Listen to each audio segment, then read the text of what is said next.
all the information you need for your golf swing is out here, okay? It doesn't start with the grip, it doesn't start with the stance, it doesn't start with the setup, it starts with the ball flight. Think of every other sport. It's the outcome first that you intend that influences how you react and how you organise your movement. It's a reverse engineering process.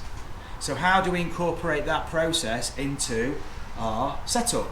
Okay, and how can we adjust things if things aren't quite happening how we'd like? If I set up square with a square stance, neutral grip, ball position in the right place, I've got to make a swing that is absolutely square at impact, 0.0 path. No allowance for any deviation, otherwise I'm going to tilt the ball because I'm aiming straight. The problem I've got is that I'm aiming straight, and if my path isn't 0.0, I'm going to tilt the ball, and now the ball is going to curve away from where my club face is pointing, and I was aiming my club face straight, so now I've got a golf ball that's going to curve away from the target, and I'm swinging to the target, or I feel I am. I've set up squarely for a straight shot, but what I've really done now is I've given myself such a small margin for error that I'm probably not going to keep this spin axis straight. It's probably going to tilt, and now I've got curves both ways. And can I recognise 1, 2, 3 degrees of tilt to the right, 1, 2, 3 degrees of tilt to the left? I probably can't differentiate between those two swings. The magnitude is so small, we can't probably feel that in our swing unless we're hitting lots of golf balls day in, day out. We probably can't adjust to that degree. Also take into account, you've got to hit it out the middle. One dimple off centre is going to tilt the axis. So I've got to hit it sweet out the middle as well. So I've got to hit it out the middle. I've got to have a 0-0 swing path just to get the ball flying straight in the direction I want. And if I'm using a long iron and I'm slightly off, it's going to amplify that error. So now I'm going to get big curves, and I'm setting up square, checking my grip, checking my setup, but what I'm actually doing is I'm making it more difficult to control my dispersion by trying to set up square. So what we're going to look at first is just recognising the direction of the club swinging in and allowing the face and the path to organise themselves. So the first thing I suggest you do is just make some half swings and just feel the arc of the club head. Where is that swinging? In what direction? And then direct it to the right. So I've got a swing path now to the right. Now, how would I adjust my alignment for this shot? Well, just move your feet now into a place where it just feels most comfortable. So you can make this movement with ease. And that's your foot alignment, okay? That's your body alignment. You've aligned your body in response to the direction of the swing. It's probably going to be away from the target, and it should be, because we're trying to curve the ball back to the target. So we need to swing away to curve the ball back. So how does that feel? Do you ever give yourself the opportunity to experience this and develop an awareness for this space that the club needs to travel through? So now I'm going to bring the path back. Now notice I didn't move my feet first.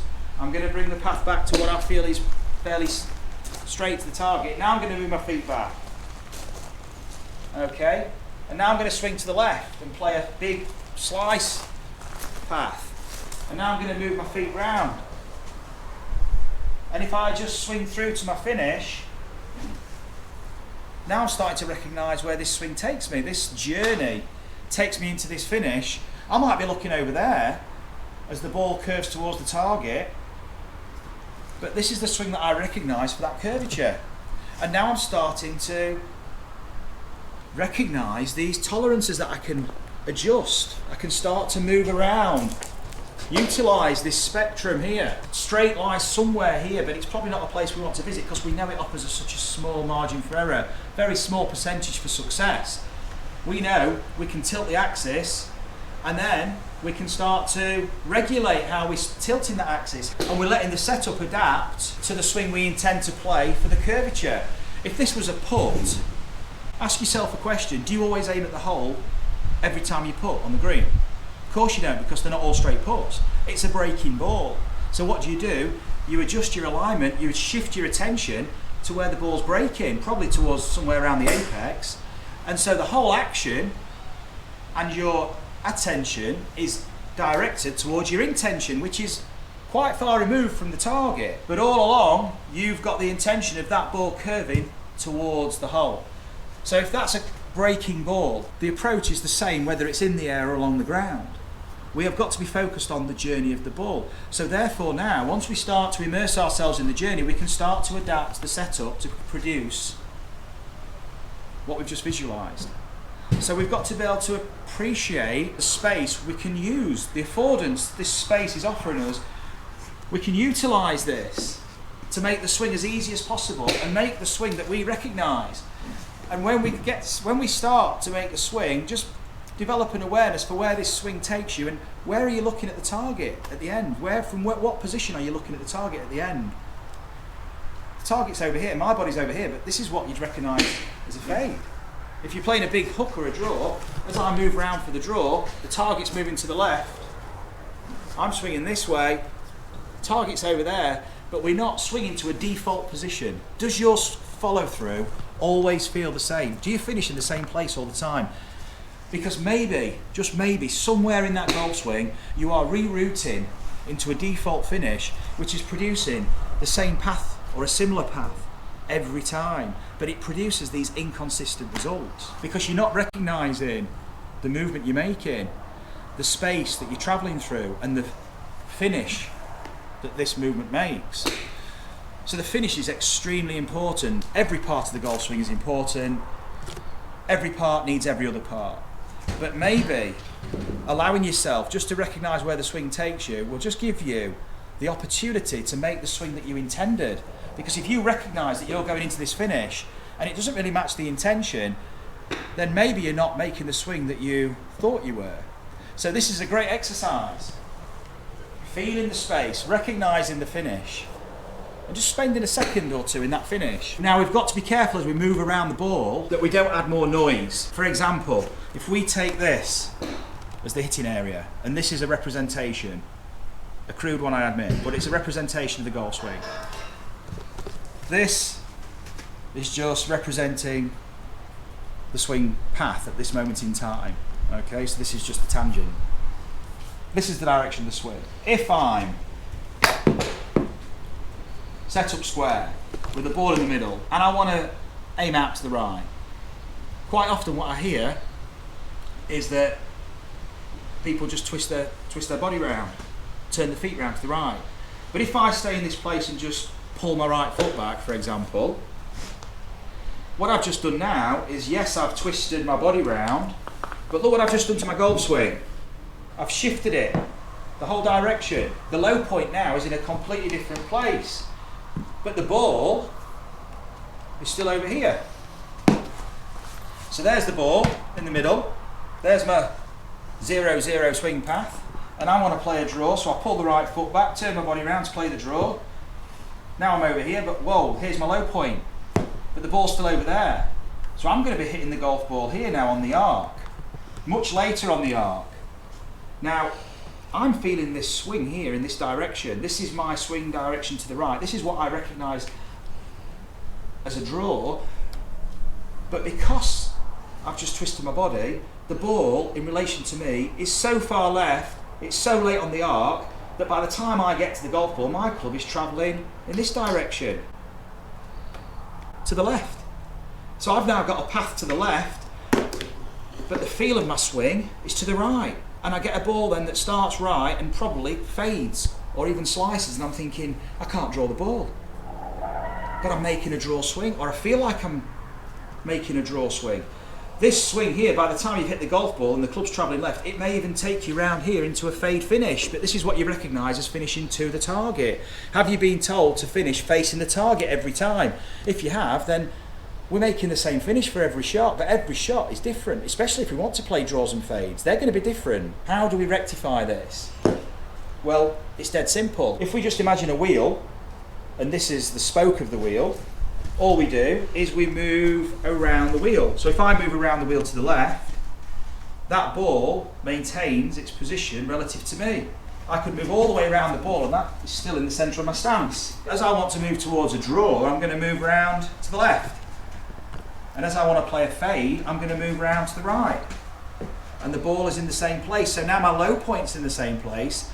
That's giving me an opportunity now to make the path that I intend. So now everything matches up, okay? So now we are giving ourselves the opportunity to play the shot that we intended by moving around the ball.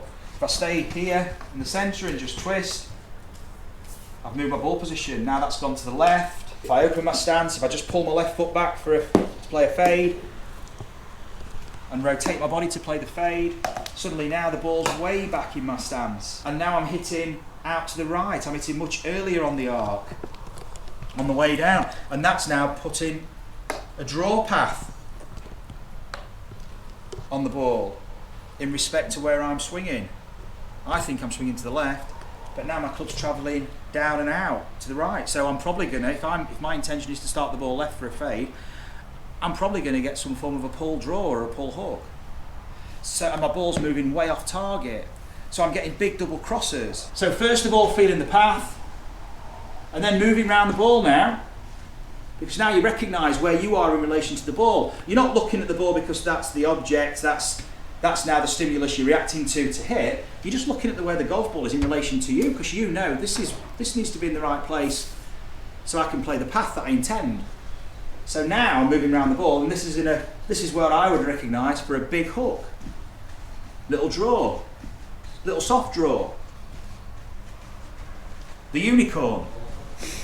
Moving around for the fade, little fade, bigger fade, big slice. Now obviously, the club face is important, but what's going to start to happen is you're going to start to develop club face awareness, because you're going to read that ball flight, you're going to know what path you're playing, so you're going to see how the ball curves, and you're then going to interpret that face to path relationship, and now you can make the change with the face. So now we can interpret the ball flight, and we know the direction we're swinging, and we know that we're in a place where we are allowing that to happen.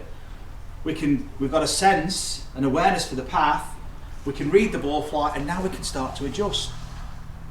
We can adjust the club face, we can adjust the intended path and the intended start line. That's very much based around a visual intention, and that's something we'll talk about at a later stage. But at the moment, can you move around and influence the ball flight by adjusting the path? And if the ball starts too far to the right, then that must have been the club face, not the path. Don't misinterpret face for path. If the ball starts too far right, but it went straight, then the face and the path must have been aligned, which means you've already got a path to the right. So if you just close the face slightly, adjust your start line visually to the left of where you were before, now you can make the same swing you did previously, that ball's going to start a bit further left, but now it's going to draw a little bit because you've got a path that's just to the right of the face.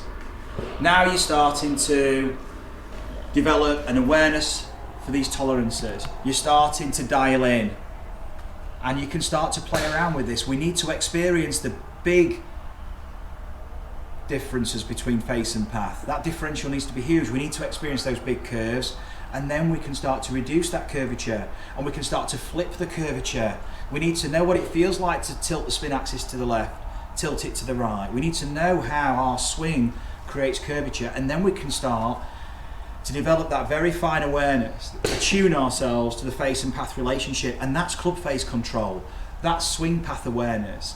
You're developing an understanding and an ownership of your game. So next time you're on the range, don't just pick the target and try and hit the straight shot. Play the curves. Go for the big bubba curves. Let's try and curve the ball, but then watch the golf ball. Stay in balance, watch the golf ball, and now interpret that feedback, and now make an adjustment. Change the curvature. And now you know the face-path relationship. You know how to develop an awareness for the space, for the swing direction, which is going to allow you to play that path. You know how to not add more interference and noise by having the ball way out of position, which is going to throw the path way off. All this is going to help you develop control over your game and understand what's happening with the ball flight, the adjustments you need to make so that you can play the long irons, the mid irons, the short irons the way that you want.